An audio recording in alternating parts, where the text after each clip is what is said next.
Although Parashat Beshalach is most famous for the splitting of the sea, when God, of course, stopped the waters and the Bnei Yisrael, the Jewish people, were able to walk through on the dry land, it also has a little hint to perhaps the most significant building project in Jewish history. Now, I'm not referring to these modest repairs here at Cecil Park, and I'm not even referring to the recent construction of the new Tottenham Hotspur Stadium, although that, of course, is a very, very significant Jewish building project. I am, of course, referring to the building of the temple, the first temple specifically, and in chapter 15, verse 2, this is in the Shirah, in the song that the Jews sung after they came out on the other side of having crossed the sea. They sang a song to the Almighty, and within that song they said, Zeh Keli v'anvehu, this is my God. V'anvehu, it's a difficult word to translate. Some translate it as I will glorify him. Onkelos, one of the Aramaic translators, notes that it is connected to the word Naveh. Naveh means a building.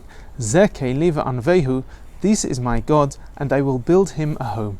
An allusion to the temple that we build, of course, for the Almighty, and we continue to build a home for the Almighty within each of our communities across the world. But there are two other significant interpretations of this phrase, Zeh Keli v'anvehu, and I'd like to share them both. The Talmud in Shabbat has a debate between two authorities. Zeh Keli v'anvehu. One says this means, this is my God and I will glorify him, from the word noi, meaning to beautify, that this is our commandment to beautify our mitzvot, to make them as special and as beautiful as possible, to build a beautiful sukkah, to have a beautiful case for our mezuzah, to do all sorts of things which beautify the mitzvot and make them extra special. The other opinion says that ve'anvehu is a combination of the words ani vehu, I and he. That what it's teaching us is that we should emulate God. We should make the ani like the hu. Just as God acts mercifully, we too should act mercifully. Just as God acts justly, so too we should act justly. The question is, what do these two interpretations have to do with the crossing of the sea? And more significantly, is there any connection between the two?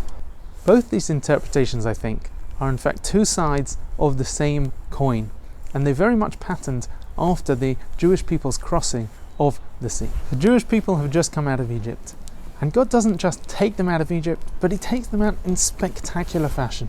In a sense, he beautifies their exodus. He goes above and beyond. He does it in an extra special fashion. And we, based on the idea of ani vehu, emulate the Almighty and do our actions in extra special fashion as well. We too go above and beyond. Zeh Keli v'anvehu, just as God goes out of his way for us, just as God makes our lives special, and actually if we look deeper and beneath the surface we can find the warm embrace of the Almighty in what he does for us, so too we try to beautify the actions that we do for him. We also try to go above and beyond to make those actions extra special, and in that sense, ve'anvehu, I think, encapsulates all of these ideas. Encapsulates the idea of building a building, a special place to house the Almighty, to have a home for him. The idea of ani vehu, the idea of emulating the Almighty and doing special things in the same way that the Almighty does. And finally, ve'anvehu, making the mitzvot beautiful, just as God makes our lives beautiful, so too we try to do everything that we can in the best manner possible. Shabbat Shalom.